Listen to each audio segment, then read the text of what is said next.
And now, News Channel 10's 24/7 local weather first alert forecast.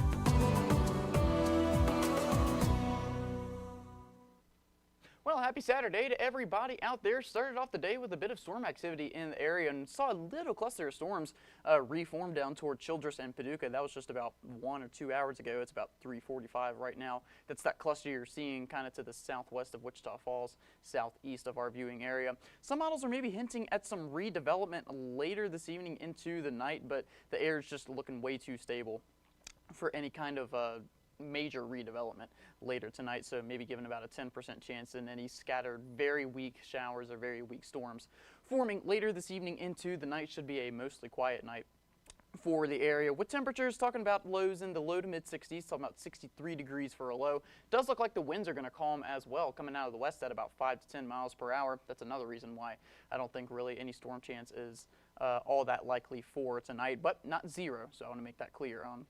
Might hear a rumble of thunder here and there. Our storm chance really does return for the day tomorrow. First half of tomorrow should be on the quiet side. Then we're going to see those storm chances return back into the region, probably starting at about 4 or 5 o'clock, and a little bit on the warmer side too, building up to right around 90 degrees, giving us a 30% chance for those storms. So going to go back to the computer model run here. Like I said, starting off the day mostly on the quiet side. This is at about 2 o'clock.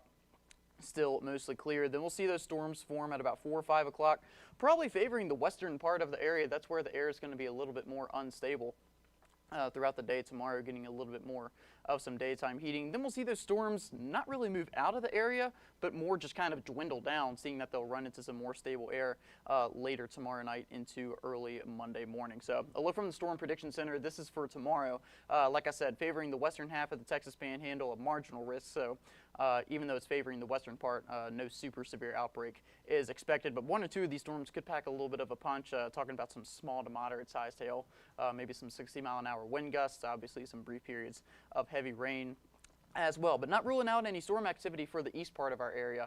Everybody at least has the opportunity to see a storm, but the better chance for severe weather is toward the west. So taking a look at that 7-day supercast, given another storm chance for Monday, a lot more on the isolated side, not really as high of a chance. Excuse me, trying to get my words together here. And then for Tuesday, looking trending more and more dry, just in time for the 4th of July, 95 degrees for a high. Seeing those southwest winds come back into the area, giving us that dry air. A little bit of a storm chance on Wednesday, and that's going to be kind of the theme this week. Some days we could see scattered storms.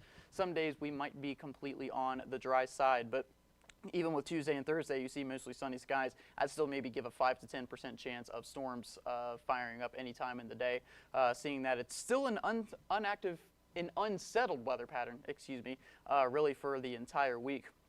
Just Tuesday and Thursday, as of right now, looking a little bit less likely, but not completely 0%. But as far as temperatures go, nothing too out of the ordinary, maybe a little bit warm on Tuesday and Wednesday, but for the most part, staying close to average over the next several days.